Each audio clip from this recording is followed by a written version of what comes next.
The sanctions against Rosneft and Lukoil are significant because they target the two biggest energy providers in Russia. Together, they produce more than half of Russia's fossil fuels, which in itself produces around 25% of the Kremlin's revenues, money that has been used to wage war on Ukraine. Now, the aim is to deny those companies access to the US financial system and all the other services that grease the wheels of the oil trade and try and cut revenues from fossil fuels that have actually stayed pretty robust. This chart shows us how much Russia has raked in from oil and gas since the war. Actually, after the invasion of Ukraine, the oil price went up and the Kremlin benefited. Now, it did dip after the EU and others said they wouldn't use Russian oil, but it was still around 800 million euros a day from oil. It's dipped down to closer to 600 million in the last year, but this is still a really significant amount of money. Now, why has it stayed so robust?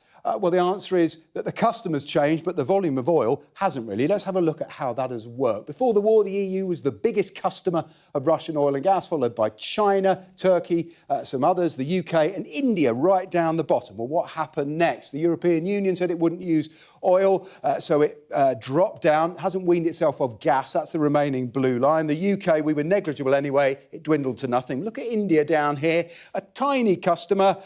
It became the second biggest customer for Russian oil and gas, behind China, which was already buying a lot. Also Turkey. We might call these allies of economic convenience for Vladimir Putin. They certainly have helped the Kremlin pay for the war. Look again, the volumes, they're not down that much, despite all the disdain for Russia. Now, India's under a lot of pressure from these sanctions. There was a punishment tariff of 25% imposed by Donald Trump last week because of the amount of oil they were using from Russia. This shows us the volumes that have come from Russia into India, and we break it down by the two companies, Rosneft and Lukoil. You can see well more than half of all the oil. Also a reminder of the grey area, that's other Russian companies who aren't sanctioned, who can continue trading. There's another factor here, perhaps the biggest factor of all, the oil price. Why now from Donald Trump? Well, the oil price is relatively low, $60 a day, a little spike of under 5% since this news, but that gives room to squeeze supply without hurting American consumers. The White House just as sensitive, if not more,